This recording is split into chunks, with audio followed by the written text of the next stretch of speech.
I had not been in that situation where I could not function at all, I would just have continued as I was doing. It took for me to 100% not function to be able to stop and rest. Hello, and welcome to the Connect podcast. This show is all about helping you connect to your soul's calling so you can take action on it. Because the sweetest success is a blend of discovering your purpose with the inner drive to bring it to life. I'm Sheila, health coach, lifestyle entrepreneur, and mom of two, best known for my online wellness programs, mentoring, and self-love passion. Listen in for inspiring interviews, solo chats, and Q&A sessions that will move you past overwhelm towards what lights you up. Stop accepting good enough and go for your version of great in your health, business, and relationships. Let's get started. Hey there, welcome to the podcast. Today's guest joins us from the Netherlands. Willemijn Maas is a certified online business manager and business strategist who supports ambitious, conscious entrepreneurs to grow their online business exponentially and make the biggest impact possible. Willemijn helps people run their businesses so they can focus on the impact they want to have in the world. She believes, as I do, that especially in times like this, we need entrepreneurs who can make a difference. We discuss Willemijn's previous career in medicine, health challenges she went through, and the complete transformation of her life on the other side. If you found yourself needing to pivot your career or business in recent months, you'll find so much value and hope in this conversation. Here it is. Willemijn, thank you so much for being here today with me on the podcast. And I'm really grateful that you could make time in your busy schedule. Yeah, I'm so happy to be here. And you are in, let me see if I can say this correctly, Oostgeest in the Netherlands? Is that how you say it? Wow. Well, actually, it's Oegstgeest, but that's definitely something that the Dutch can pronounce. Yes, I said it like a true Canadian. So say that again. I just want to hear you say it again. It's Oegstgeest. It's actually pretty close to Amsterdam, but that's, we can pronounce Amsterdam. But yes, I love Amsterdam. It is so beautiful there. The architecture is stunning as well. I have so many photos from when I was there many years ago. And so how long have you lived where you are now? I lived here for the past 4 years or so. Okay. Yeah. Originally in Amsterdam or where before that? No, I studied in Amsterdam. I studied medicine in Amsterdam, actually. But I moved all over the place, which is in a very small country, not that many places, but still a couple of cities I've lived in. Yeah. Mm-hmm, mm-hmm. And so you were born in the Netherlands then and just kind of traveled around a little bit? Yes. Yeah. Wonderful. And one question, because I'm picturing the equator, I'm picturing the map and where you are and where I am. I think you're further north than where I am. So what's the temperature like where you are? Well, right now it's the beginning of December. It's slightly above freezing. Okay. It's Same quite here. cool, actually. Yeah, it's very sunny here today, but it is cold. I can tell my heater keeps coming on. It's 1 degree Celsius as it stands, I believe. My son keeps me posted. Yeah, I think we're a bit above that, like 5 or 6 degrees Celsius, but and it's super rainy. We always have very mild winters, rainy, wet, not so fun. But yeah, so I'm always longing for spring and for the sun to come back. And to get gardening, which we will get into in a little bit. Yes. And so we've known each other for a while now. Let's begin with ultimately, what was growing up like for you? And what was it from childhood that led you into a life of medicine? Oh, wow. That's a deep question that I've asked myself so many times. And I don't have a clear answer, I was always intrigued by how the body worked and biology in general, but mostly like how diseases develop and how you can control those or how you can, mitigate symptoms and so on. So I remember that as a child, I was in the garden collecting flower petals and leaves and then making potions out of that. And like a little witchy girl, I was just doing that all the time. And yeah, I remember that so well. And I think when, in high school, you have to, of course, make a choice on what you want your life to be like. And I had no idea. And then I was attracted to a different field initially. So I was attracted to medical information technology, which was at the time a super new study in the Netherlands. It was one of the first years actually that was offering that study. And so I discussed it with my parents, and then my father said, just do medicine and you will always have a job. Because this new study, I don't know about it. It's so new and we don't know the quality of it, and all the objections that parents have, I think, about like something that is new and that they don't know anything about. And when I look back, so I ended up studying medicine because of that, because of what he said.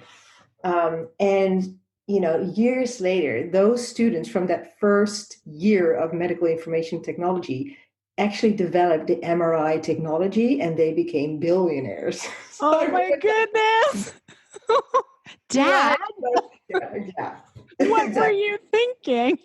Yeah, what were you thinking? Yes. So I always Wow. think about that, like how different would my life have been if I had done that. But then, when you look at your life and you realize that if you had made this decision at 18 or 25 or 30, and you would made it, you would have done something completely different, your life would have been so different. And then you would Yes. not have had your children, you would not have your husband, etc. So it always pays off in some way, Oh, absolutely. And it's a great example, too. We have something now to look back on to say when our kids are talking to us about different opportunities and we're not sure, and we're coming from a place as parents often where we want to protect our kids. We want to make sure they have every opportunity. We don't want them to cut off opportunities. And really, I think now it's easier to say, hey, just go for it. And then if you have to change down the road, no problem, because things are changing so quickly. But in that time, pre MRI information, things moved a lot more slowly. Yeah, So absolutely. different Yeah. So they time. were coming from that reference, and I can understand why he said it. And Mhm. but he could not have known that 20 years later down the line, doctors were out of jobs and that they were unemployed because there were no job opportunities, which was the reality a couple of years ago here. Mm. Uh, yeah, who would have thought? And then now in 2020, we're in a pandemic, and there's so much work in healthcare. So things change so fast. They do. They do. And so, what was your favorite part about working in the medical field? Oh, well, I did a couple years in psychiatry. I was trained as a psychiatrist. I did not finish that training in the end because I became a mom. So I stopped right at the end of my training. So I never finished it, and yeah, it's still some. It's also one of those decisions that it could have led me to a completely different life if I Right. had completed that, but I didn't.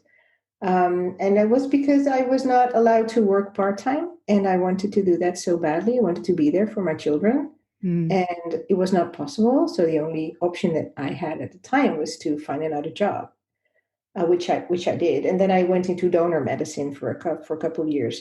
So I worked in donor medicine, human tissue donation for 9 years, which was super interesting.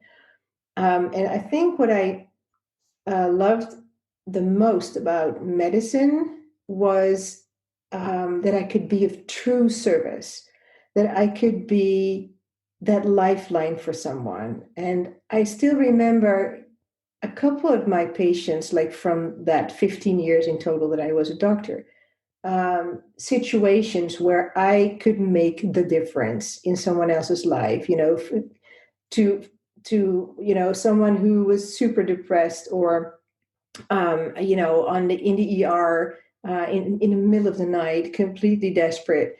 And I was talking to them, and they could go home or they could be admitted to a safe place. That would make my day. Mhm. What later when I was in donor medicine, I was responsible for allocating heart valves to newborn babies, for example.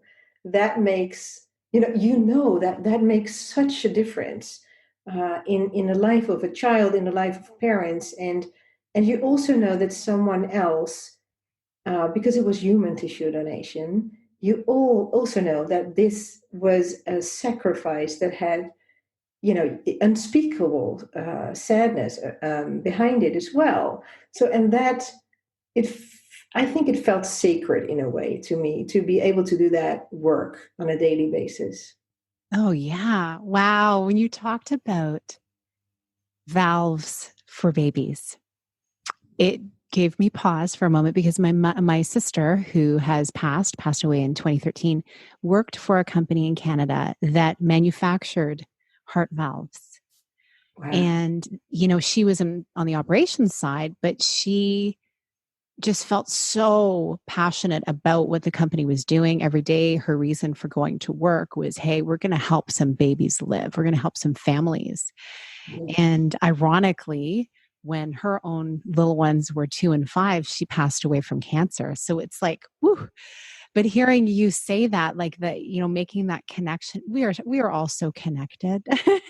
And Yes. what a Yeah. beautiful way that your career is it's impacting individual lives. And I think really when we break it down, every business, every career is because it's connected to people.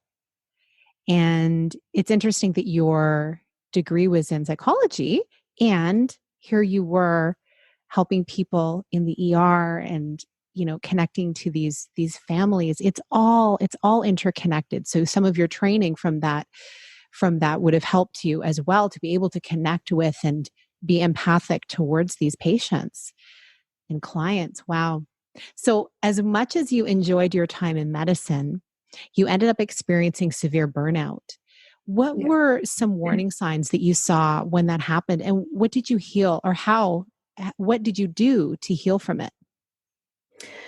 Well, I think the truth about burnout is that you don't see it coming at all. It's just something, you just hit a wall and uh, you just don't see it coming. There's no clue. When I look back, I can see a couple of symptoms that I was experiencing for a very long time. Um, but you know what? I think it's something that this is what I like always talk about. It is so hard to prevent burnout because of this, because you don't see it coming. And for me, it happened because I was rushed into emergency surgery one day that I didn't see coming. So because it was emergency surgery, and yeah, so from one day to the next, I was in hospital myself, and I remember that I woke up from surgery, and I was still, because nobody knew that I was admitted. I was, texting my company like, "Hey guys, I'm in the hospital. I cannot work today," and I felt super guilty about not being there. And I think um, that is what happens. You feel responsible for so many things. You do so many things. I was next to being a medical doctor in that company. I was also an operations manager at the same time. So I was doing basically two jobs, and I was working part time. I went through a divorce 2 years prior to that. So it's just a stack of things. Oh, yeah. Um, it becomes more and more, and you take it on, and you take it on, and then all of a sudden, the legs of your chair just, get blown under you. So I think for me, going through surgery and then I got out of that and I did not recover. That was the first time that I thought, there's something wrong and I don't know what is wrong. Mm-hmm. I was so exhausted. I was not recovering in the time that was, that they told me that it would take to recover. And it just didn't happen. And I could not think, I could not concentrate, I couldn't sleep. I was so restless, feeling restless, having heart palpitations all the time. And I was just, trying to figure out what's wrong with me. Mm. And yeah, and then I started, I was physically recovering. And then I went to the supermarket and I could not find my way out of the supermarket. I was lost. And I was in the car, for example, driving my kids to school, and then I did not know how to get back home. I had to put on my navigation system because my inner navigation was so broken.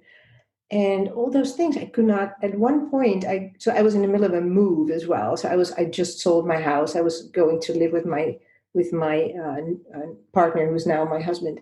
Um, I was in the middle of a move, and packing boxes and stuff, and trying to figure out what needed to be done to make that move happen.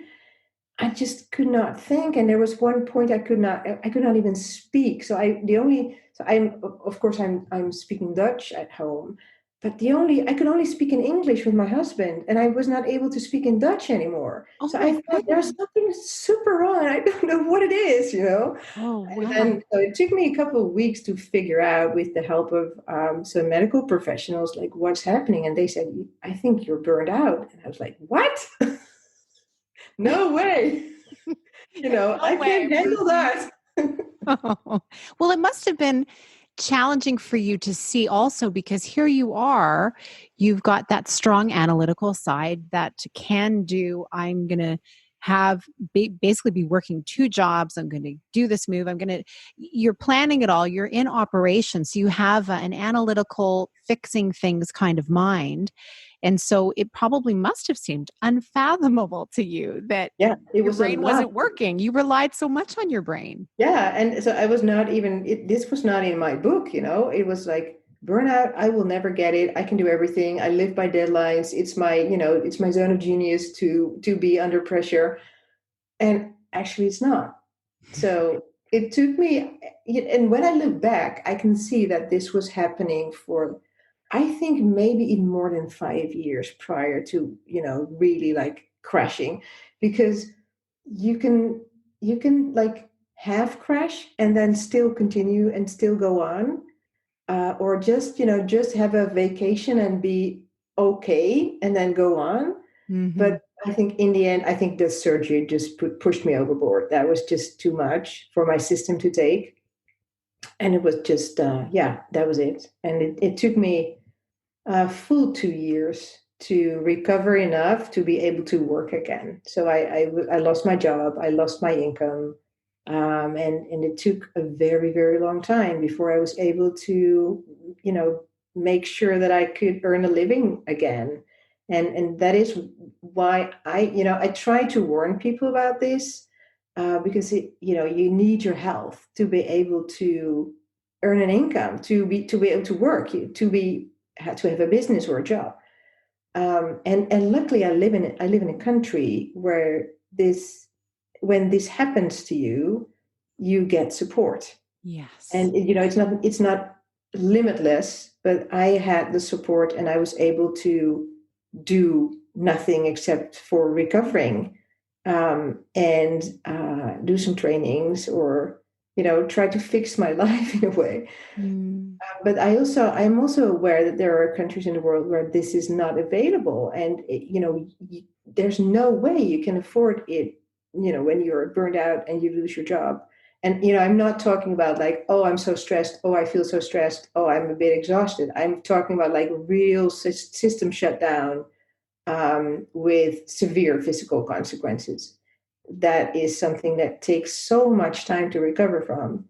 And yeah, I always warn about people about that, to really be careful about overworking. And if you feel tired, so please stop working. Please, take a break, take your weekend off, take a vacation whenever you can, because you just can't afford it, and your health, your body can't afford it, your money, your bank account can't afford it. So it's really important. Oh, yes. And it's when you say it's like a total system shutdown, but those early signs that are so easy not to see because everybody is, as we say, busy, busy. Everybody is overwhelmed and stressed out, or so many people are. We just think it's normal. But when you are feeling really stressed, when you are having a hard time focusing, when you are feeling overwhelmed, that is a beautiful signal and maybe an early sign of, okay, let's just take a beat here and look within ourselves. do some meditations, do some deep breathing exercises, just sit in the quiet and unplug from everyone and everything so you can determine what in your life is working and what needs work. And Yeah. that is, I think, the beginning place of self-care, which I talk a lot about in my work and on this podcast. And if people can get those early warning signs, they're going to catch themselves before they go too far down the path. And perhaps because people are talking about it more, it feels like something more accessible to people. Did you feel, as you looked back at this whole journey that led you to that place of needing to be in full recovery mode, did you feel a sense of like shame around A, it happening, or B, having to take time out? Like being a professional and being in a very, let's face it, masculine kind of career, very Yeah. detail oriented, masculine sided. Um, we often get these messages like, oh no, don't slow down. That seems weak. But how did it show up for you, or did it?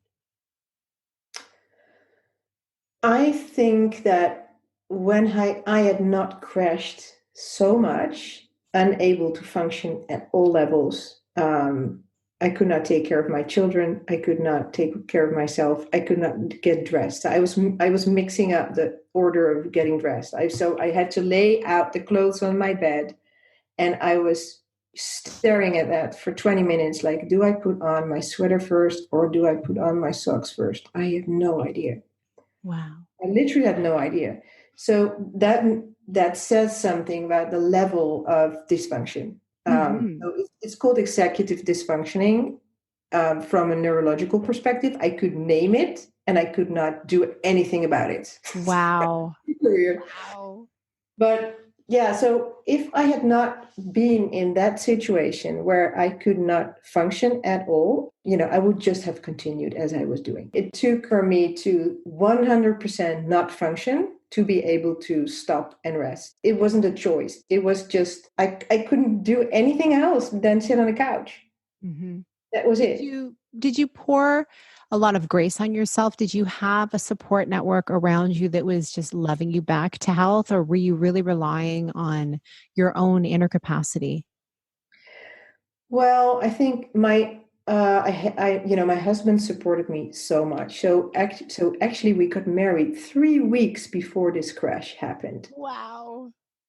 And so the day I was released from hospital after the surgery, that was the first day I was in my new home. So he unpacked all the boxes. He did everything. He took my kids to school. And, you need to know he's 25 years my senior. So Mm. he had his time taking care of children. He had his share of, school runs and swimming lessons and everything. But he just did it. He just took it on as it was, his duty, as if they were his children. He just did it for me. And that was the unconditional love that I experienced from him. I think that was the most healing that I could have ever received in my life. Oh, so beautiful. And Wow. yeah, I think that was most important to me. And everything else, so my job, people at work, that was in the end not supportive. And that's why I ended up, leaving my job there. Because I think society cannot understand what this is. Yes. Um, and I'm not angry at them. I'm not anymore. I'm not angry. I'm not, I can understand because you have to go through this to understand the severity of this because, you cannot measure it. There's no blood test that says, hey, this person is burned out. There's no, diagnostic tool for this. There's no proof. It's just me telling you I cannot function. And I don't know how to dress myself. And, people cannot understand. So they just think you're, I don't know, making it up. Mm. that's basically what happens. I think that happens to a lot of people. Oh, so And many people are misunderstood for sure, in yeah, their various challenges that they're facing, and we only see what people present when they're out and about in the world, at work, or in public, and there's always something going on in our inner world. And so, what kind of practices did you start to institute for yourself so that this wouldn't happen for you again?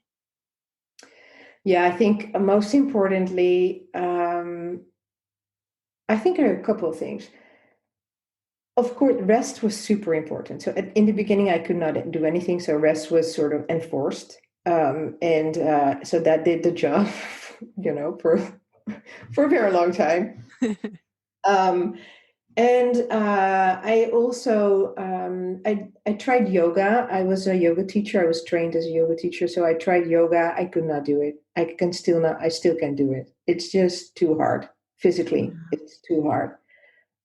So, but I tried, and I did, I ended up just breathing or doing some like simple pranayama kind of things, meditations, guided meditations, not the silent meditations. That's possible when your brain's not working. So just the guided meditations, just some, a calming voice in the background, and that helped a lot.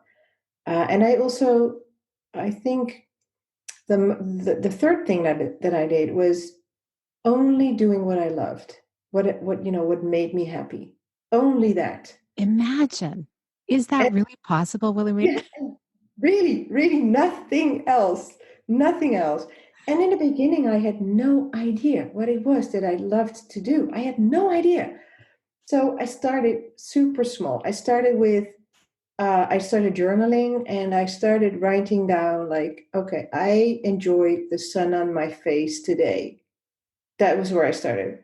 Or I enjoyed listening to this podcast, or I enjoyed listening to whatever, or I enjoyed my cup of tea today. It was Mhm. hot and it was nice and it felt nurturing. And that's where I started. And then from that, I sort of reconnected with that feeling of pleasure, nourishment, and joy. And from there, I could recognize other things that I might maybe like. So it was a practice. And and then I started thinking about, what if I had never, what if, because I could not work, so I was not thinking about that. What would I like to do just for the sake of doing something? And then I figured, like, I really want to learn tarot cards, because I was super intrigued by them, and I'd never really gotten to it. So I took a tarot course just for the fun of it, and I enjoyed it so much, and I still used the cards for myself now.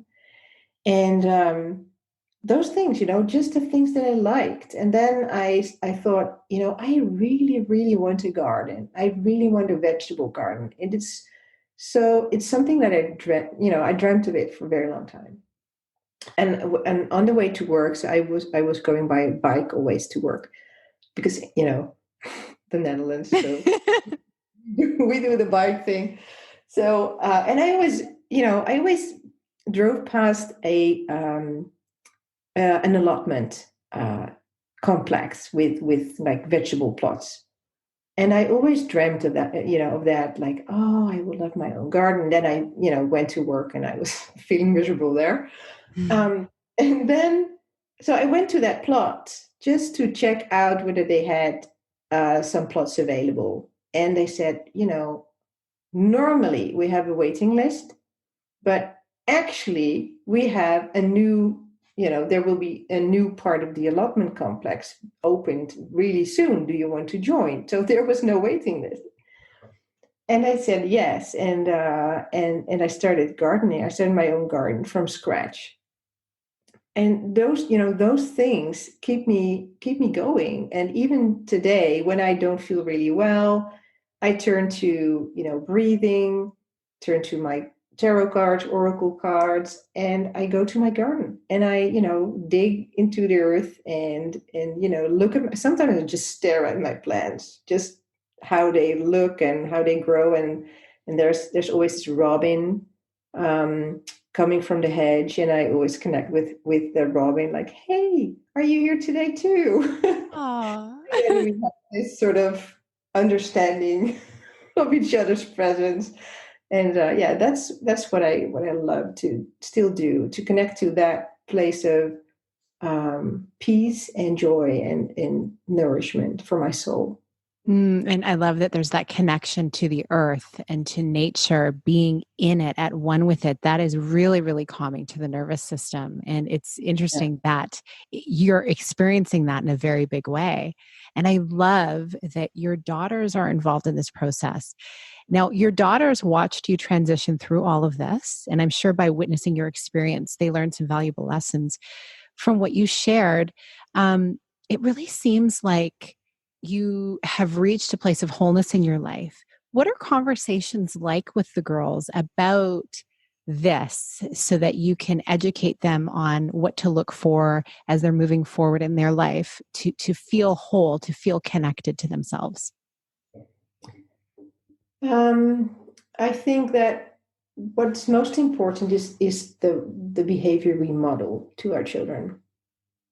And actually, a couple of days ago, my youngest, who's 9, she said, "Mom, I actually feel at home here in our home where we live. I feel at home here." And I said, "Oh, that's nice. Tell me more about it." And she said, "In the old house, you were never there," which is not true because I was working part time and I was working when they were with their dad, and then I was at home with them. But she feels it differently. Hmm. So she says, "You were never there. You were always working." And now I have my own business, so I'm also working. But I keep my time with my, the days that they're with me. I keep them relatively free to be able to, drive them to school and every the activities they have, and to connect with them. And on the weekends when they're with me, I try to not work and mostly succeed in that. And we go to the garden, and we go to, out in nature, or we, do crafty stuff. And I think she just feels more connected because I am more present, and not, present not in a physical way so much, but present in an emotional, just, psychological way. Yeah. Um, and I think that modeling is super important for them to see how you can make that decision consciously.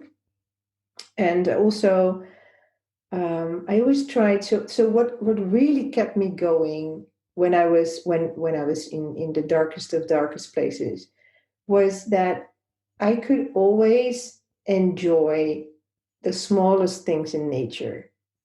For example, that robin, or the sunrise in the morning when we are driving to school. And I think because I know the importance of those things, I tell them that. I share it with them. So when we're in the car to school and I see the sunrise and it's a beautiful foggy morning, like right now in wintertime, then I tell them, like, wow, do you see that sun? It's so amazing. Look how gorgeous that fog is. And they're marveling with me. And I hope that they will take that with them. So when they have an important, difficult, hard time in their life, they will be able to watch that sunrise and think, wow, look at that sunrise. And Hmm. there's still, there's still a new day. There's a new dawn. There's always a new dawn. Yeah. And that is so beautiful when you're able to have come through something and know that, okay, the sun will rise, even if it's behind the mist, and there is a new day, there's new possibilities. I've tried to do the same with my kids through their lives. And when they're younger, they do go along with you so much more so. And even now, though, I find my kids who are now basically, I almost have two teens. I have one's going to be 15 in the new year, one will be 13. And we share those experiences. And actually a memory just came to mind of my youngest son. I would always say to him, when we were reading or whatever, when he was very little, I'd just say, "Oh, you were such a joy." And I'd say to both my boys. But one day, the youngest one, when he was maybe 7, 8 years old, we were talking, and he just said to me out of the blue, "Mom, you're such a joy." And I'm like, "Oh." So the things that we're saying to them, the wisdom, hopefully wisdom that we're imparting to them, the experiences, those acknowledgments of what is around us, they do kind of, it grows into their bones in a sense. And hopefully that will come up for them later on in their life. They'll have that kind of memory within them when they're facing a tough time, or when they themselves are facing some kind of stress, something to anchor them back to that love that they felt from us. And if they can find it in nature, that's amazing, because we can all step outside. Hopefully there will always be trees. Hopefully people are planting more and more trees, and we will see the robins and the blue jays and the sparrows. So, that's wonderful. It's really neat to see that you're really investing your time with them in having a chicken coop and having the garden plot, and they're involved in that cycle of nature themselves. So what is your, what are the family pets right now that you have? Well, we have three chickens, and one recently died, which was for them was super hard. For my children, was super hard. Mm. But that's something else, tying into the subject we just talked about. That was, an experience for them. That was for the first time they saw that happening, and they saw an animal transition, and of course, it was super sad and super traumatic. But I think there was also, because of, the connection that they felt to the animal and to the connection that they felt to what was happening, it was also a sacred moment. And so I really tried to also bring that awareness into it. Like, it's super. I said to my daughter, I'm glad you were there. I'm glad you saw this. I'm super, yeah, grateful to that we could see this happen together. And so we made this ritual, like that was a small ritual with flowers. So I put the chicken in a box, and I put flowers around it in ferns, and to make it look pretty. And she said, so after we buried the chicken, she said, "Mom, I feel so much better now. It was so good to say goodbye this way." And Mm. then, those things also, I think that they remember that, they remember that it can be hard, but it can also be beautiful at the same time. And I think those two, the dark and the light in life can be there at the same time, can be there together. And yeah, I hope that they remember that. So when there's something difficult happening, that they can always see the silver lining as well. Oh, yes. And they're going to, as they get older and understand your story in more depth of what you've experienced, see that you can have a really challenging time and then face just something that you never would have planned. But then on the other side of it, see so much more richness. It's not that a challenging time has to mean it's going to be hard forever or it's the end. It can be the beginning. And so that is what's happened for you. You transitioned your 15-year career in medicine to heal yourself from burnout, and then you discovered an entirely new world open up to you. So would you be open to sharing some highlights on this timeline into what you're currently doing? Yeah, sure. Yeah, so as I said, I was on the couch for 2 years, not working, and during that time, there was not a lot that I could do other than be online, be on Facebook, be on Instagram, and see the online world for up close and personal. And I was always very intrigued by, so this is interesting because it ties back into what we talked about in the beginning, that the first thing I wanted to study was medical information technology. Yes. So I was always intrigued by, IT and, online. I was online a lot already on the forums and chatting with friends and so on.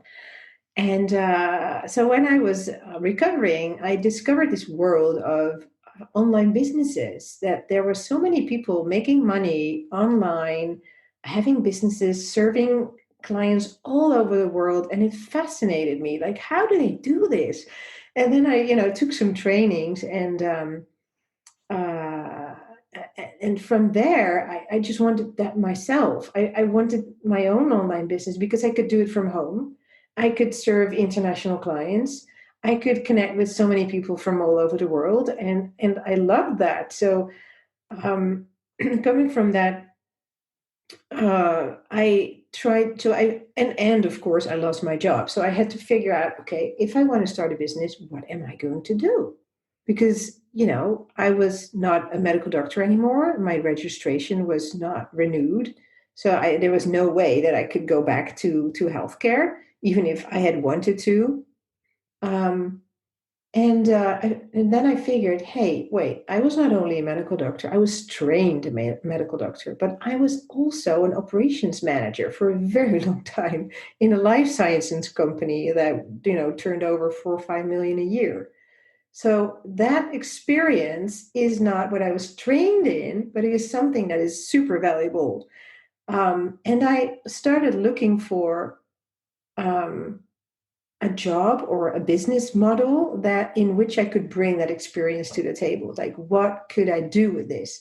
And then I discovered online business management. At first, I discovered virtual assistants and the world of virtual support. And I figured, yeah, but I can be more than that. Then I can do more managerial tasks as well, because that was what I did. Mm-hmm. And so I discovered online business management, and I started my business in online business management basically overnight. I asked a couple of, I asked two friends of mine who were business coaches a couple of market research questions. I just asked them, like, okay, you're working with entrepreneurs online. What are their struggles? What do they think is difficult in their business when it comes to technology, when it comes to launch management or team management? What do they struggle with? And so they told me about that. And one of them hired me on the spot. She said, I want to be my online business manager. And I'm still working with her. So it's one of my most dedicated clients, which is amazing. Wonderful. Yeah, that was really, really great. And the other one said, you know what? I have two people in my mastermind that I think need an online business manager. So I was, going from no clients, no website, no social media to having three long-term clients, and that it turned out to be a very, very valuable business model, and I'm still enjoying it very much.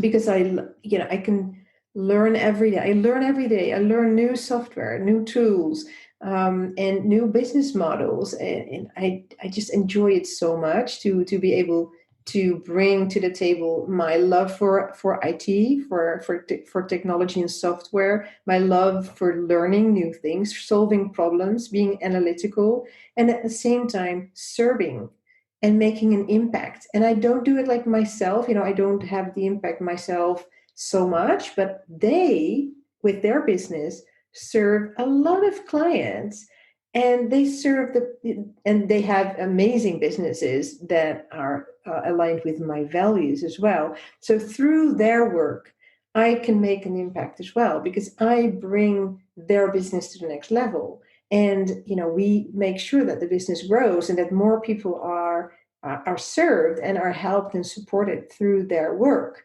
And I love to make that impact in that way. So yeah, it proved to be a fantastic way of, for myself, building a business and rebuilding my life, and also helping others and integrating everything that I had learned from team management and in all the other skills that I had developed over the years.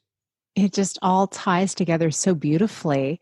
And the fact that you are really doing this with such a beautiful servant heart, and your focus being on helping entrepreneurs focus their energy on their calling and their on purpose work.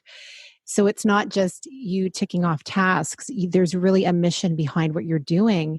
And I'm sure your clients really feel that care, and then they can in turn be more filled up to help their clients in a much better way. Because yes, the tech side is not for everyone. And there are so many different modulations and so many different add-ons and all of these types of things that we can use, and some beautiful tools, but many people don't have the time or the desire to really dive into learning them. So you help them be efficient by taking on that part of their business. That's so great. So is there a story that you'd like to share of someone who had worked to gain clarity and was able to expand more fully into their purpose because you were now taking care of the management of the business? Like, tell me about an example of how someone's business then was able to take off in a new way. Yeah, I think a most recent example is, of course, due to the coronavirus pandemic, there were so many businesses that had to pivot. All of a sudden, they had to serve their clients in a completely different way, or their business model was not suitable for the current circumstances anymore. So one of my clients, for example, she was a public speaker, and she was working in corporate mainly, which was, of course, all cancelled. And it was horrific at the beginning, of course. But then, because I know so much about like launching and different online business models, we were able to create an entirely new brand with a new Instagram following, and to make sure that she could monetize that from with different offerings. So everything that she offered on stage and in corporate training programs was now brought online to, I would say, more like consumers, or not companies, but individuals. And she created an entirely new course and a coaching program, and from that was able to pivot her business in a new way. And now she's writing a book. So that makes it clear, I think, that with the right support, that you can pivot faster, create new things faster, and to make sure that your business stays afloat. And in her case, grow. And now she has time to write a book, because everything is taken care of behind the scenes. So I think that is an example of how it can work. Oh, that's amazing. Yes, I'm hoping people listening, if they find themselves in a scenario where they are needing to pivot, then we're going to be sharing some information about how to reach you later on in our show notes, because yeah, it's such a valuable service that you provide to people. Now, what advice would you give to someone who is feeling the pull towards a different career, but is holding back because all of the time that they've invested in getting to where they are, like they feel like, oh, it'll be a waste because I've put so much into this? What do you say to them? I would say two things. Firstly, maybe three.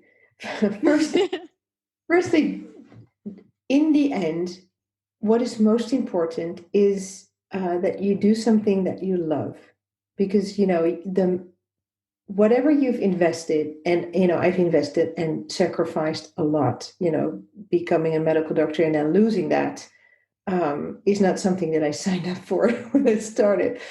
But when you have to sacrifice parts of yourself or parts of your, because when you're not doing the things you love, in the end, you will build up, resentment, or you will not enjoy your life as much as you could. And nothing is worth losing that. So that's one. And what I would also say is give yourself time to grieve. Because when you discover that you're doing something that you don't like so much, or that you would love to do something else, there is loss involved in, however you put it, there's loss involved. You're going to lose some things. And there's no way to step over that. It's not like, oh, now I'm going to do something else and I'm not going to feel the loss. You will always feel the loss, and it's totally okay. And I think giving yourself grace and space to grieve is super important for, to process it, and to give it some time as well. And then I think the last thing that I would like to say is that it always feels impossible until it's done. Mm-hmm. It does. Yeah, it does. Yeah. When you're in the midst of it, you think it's not going to happen. It's, I'm working so hard towards this. It's not going to happen. No one's going to want me. No one's going to buy stuff. No one's going to, whatever. I'm never going to find my dream job. But the weird thing is, you can do anything you want. The only thing is you have to give it time, and you have to give it your trust and your faith. Mm-hmm. And I know it sounds so cheap and easy to say that. Like, you just have to trust yourself. You just have to have faith. But I think what saved me during losing everything was just the faith of, one day I will look back on this and think how I have this amazing life, and how was it possible that I was not living that?